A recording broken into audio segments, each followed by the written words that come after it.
Hi guys, just another update video for you. Show you what I've been up to. So the loop line is fully operational right now. And with the working point motors. So I've just got this freight train making its way around at the moment. And pass the orange juice. So here's our loop line. We'll just let that freight train go through.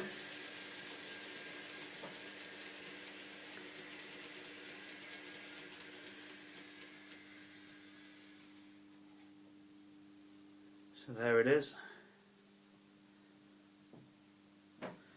And under this baseboard we have the switch. And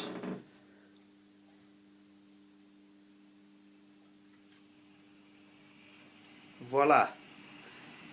I've not had to go under the baseboard to change 2 points. So I'm really pleased with how that's come out.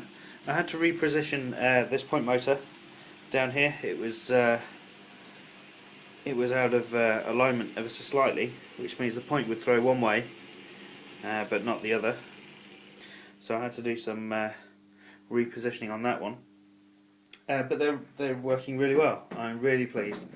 It took hours to get them installed and run the cabling, but it saves me having to go underneath every time. So I've also started to put some grass down in that far corner, and that's where the castle is going to go. So that's all drying up nicely at the moment. And the other thing I've been doing is in the TMD. So I've laid all my new track down. Piece of flexi track on the end. Yes, I know this is very close to the end, but what we're going to do is put a board just here to stop stuff coming off the end, and that will form the scenic back brake across there. But for now I just have to be really careful. So I've got the power droppers coming in here, and these will be hidden with ballast and then painted grey, so you won't be able to see those. So no point motors here because they're right next to me. And I've got some isolating sections in here, so just there, that's a isolating fish plate, and just there, and again some dropper wires to complete that circuit there and there, and they go all the way down to these two switches, and they isolate the sections off so that we can power locomotives down here. So if I just back this one into this first road, there's no point having point motors down here. I can reach the controllers right here. So I back this guy right down here, and he's not moved because that locomotive is isolated. So remember, this is DC, not DCC, so I can't just pick which locomotive I want to move on the line. So if I change the isolation, so that's now a completed circuit between these two. So I've moved that switch across, there we are, that one there. So that's now completing the circuit.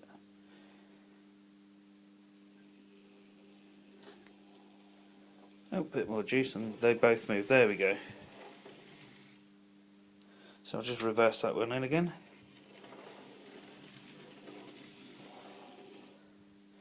And if I isolate that, so that's the switch across again, I should be able to back that right up. There we go. Let's move him out. Change a couple of points down here. Make sure the other line, the blue one, is isolated. It is, and that breaks that section there. So should be able to reverse this little 08 all the way up to that 47. There we go.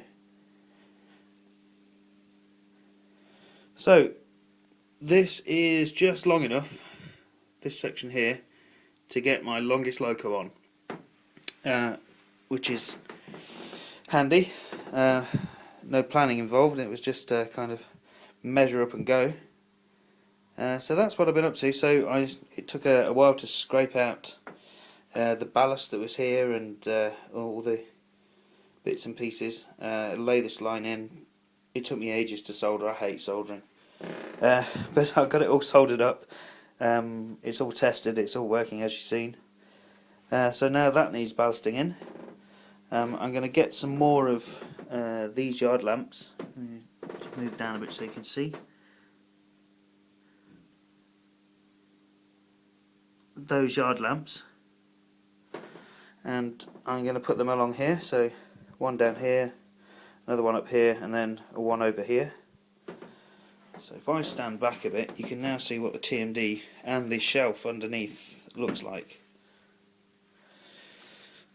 So we have a lot of lines in there now.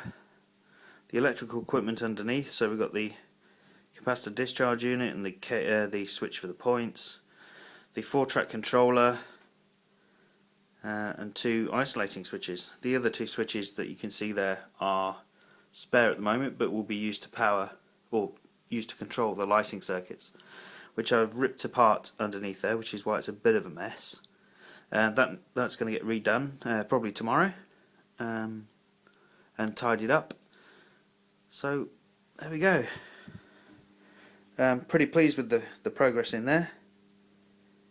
It just means I can store more locos, which is kind of a necessity now, since I keep buying them. I must stop doing that.